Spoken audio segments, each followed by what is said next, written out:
Le projet qu'on souhaite développer ici à Magog en pédiatrie, c'est d'avoir une clinique spécialisée en allergies respiratoires. Les délais d'attente sont vraiment très longs, là, de 2 à 4 ans.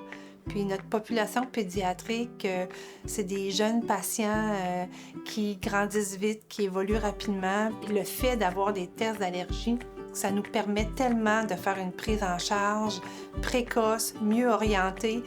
Ici à Magog, il nous manque vraiment le matériel spécialisé d'allergies respiratoires. Ça veut dire des extraits, un réfrigérateur, etc. Moi, je risque de pouvoir, grâce à la Fondation puis au matériel, voir ces patients-là déjà cet été.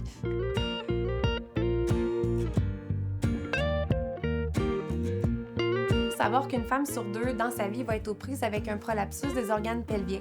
Ce que c'est vraiment une descente d'organes, la fameuse descente de vessie ou descente de rectum. Un des traitements pour ça, c'est d'essayer un dispositif qui s'appelle un pessaire. C'est vraiment un dispositif en silicone qui peut être en forme d'anneau, en forme de beigne ou en forme de cube qu'on peut installer au niveau du vagin en clinique externe chez une patiente. Puis une fois qu'on a trouvé un pessaire qui fonctionne pour elle, elle repart à la maison puis est soulagée complètement de son prolapsus. Donc, on n'a pas besoin d'une chirurgie ou de quelque chose d'invasif.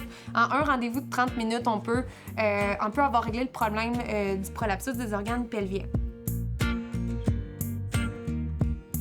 Actuellement, pour pouvoir avoir accès à un pessaire, il faut être vu à Sherbrooke en clinique d'urogynécologie.